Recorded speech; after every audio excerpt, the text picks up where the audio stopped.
لوگ حضرت مولانا الیاس رحمۃ اللہ علیہ کی قربانیوں کو یاد کرتے ہیں اور بلا شبہ یاد کرنا چاہیے، لیکن میں اکثر کہا کرتا ہوں کہ عورتوں کا جسم جس طرح پردے میں رہتا ہے اسی طرح ہماری خواتین اسلام کی قربانیاں بھی اکثر پردے میں رہتی ہیں۔ یاد کرو وہ دن جب حضرت مولانا الیاس رحمۃ اللہ علیہ نے اپنی جائیداد، باغ، کھیت سب بھول کر چھوڑ کر دن رات دین کی محنت میں لگ گئے۔ ان کے لوگوں نے ان سے بہت کہا کہ آپ کے پاس بڑی جائیداد ہے، باغات ہیں، لوگوں نے قبضہ کر لیا ہے، تھوڑی توجہ کر دیجئے۔ فرمایا کرتے تھے کہ میں ایک منٹ بھی ان چیزوں میں ضائع کرنے کی اپنے اندر ہمت نہیں پاتا۔ اللہ مالک ہے، میں تو اب بس دین کے کام کروں گا، اللہ کرے گا میرے ساتھ جو معاملہ کرے گا، اللہ میری کمزوری کو جانتا ہے۔ پھر آنے لگے امتحان، پھر وہ وقت آیا کہ رمضان مبارک کے دن تھے، بنگلے والی مسجد میں مہمان تھے، دسترخوان سحری کے وقت میں بچھایا گیا، لیکن دسترخوان پر جانتے ہو کیا رکھا گیا؟ کھانے پینے کے لیے کوئی چیز نہیں تھی۔ وہیں پر ایک پیڑ لگا ہوا تھا جس میں گولر کا پھل نکلتا تھا۔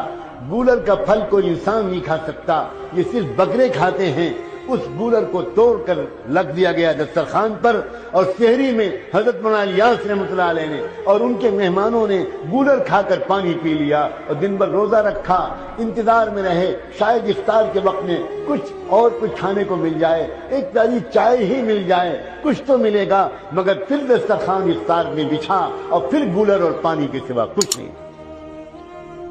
جب ایسے دن گزرنے لگے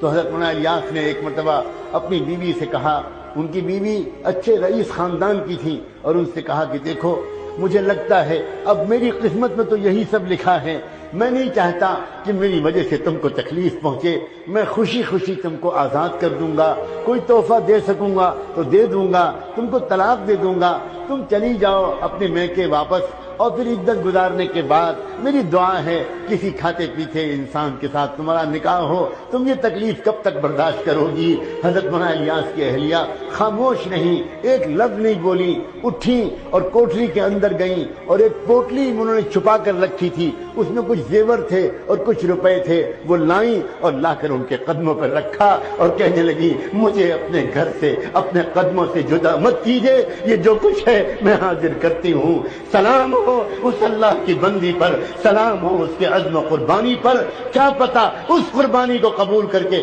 اللہ نے پورے دعوت والے کام کو قبول کیا۔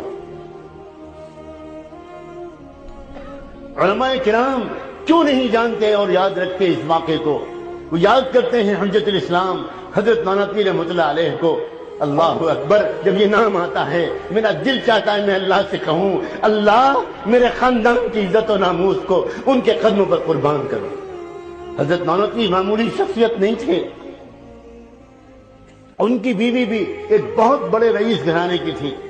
جب وہاں نکاح طے ہونے لگا تو حضرت مولانا پیر رحمۃ اللہ علیہ نے بار بار کہا اپنے گھر کے بزرگوں سے میرا رشتہ اس گھر میں مت کریں، وہ بہت کھاتا پیتا گھرانہ ہے، بڑے رئیس گھر کے لوگ ہیں، ان کی بیٹی میرے گھر میں آ کر کیسے چین سے رہے گی؟ میری زندگی تو فقر میں گزرنے والی ہے، اس کی بیٹی پر یہ ظلم مت کیجیے۔ مگر بیٹی کا والد یہ کہتا تھا میں اپنی بیٹی کا نکاح مولوی قاسم ہی سے کروں۔ نواب تھے وہ اپنے وقت کے، اور جانتے ہو پھر کیا ہوا؟ عورتوں سے کہہ رہا ہوں خاص طور پر یہ باتیں، نئی نویلی دلہن رخصت ہو کر آئی حضرت نانوتوی کی، باپ نے سر سے پیر تک کے لیے زیور بنوائے تھے، لاکھوں روپے کے زیور، 1 لاکھ سے زیادہ روپے کے، اس وقت کے 1 لاکھ زیور، پورا بدن زیوروں سے ڈھکا ہوا تھا، بہت بڑے مالدار تھے وہ، اور انہوں نے اپنی بیٹی اور حضرت نانوتوی کی عزت کرتے ہوئے اتنے زیور کے ساتھ بیوی کو رخصت کیا۔ سہاگ رات ہے، پہلی رات ہے، نئی نویلی دلہن کو لے کر بیٹھے ہیں، حضرت نانوتوی اندر داخل ہوئے ایک نوجوان، اور جا کر سلام دعا ہوتی ہے، محبت کا تبادلہ ہوتا ہے، اور بدن کو زیور دیکھتے ہیں تو پہلے ایک بات کرتے ہیں کہ دیکھو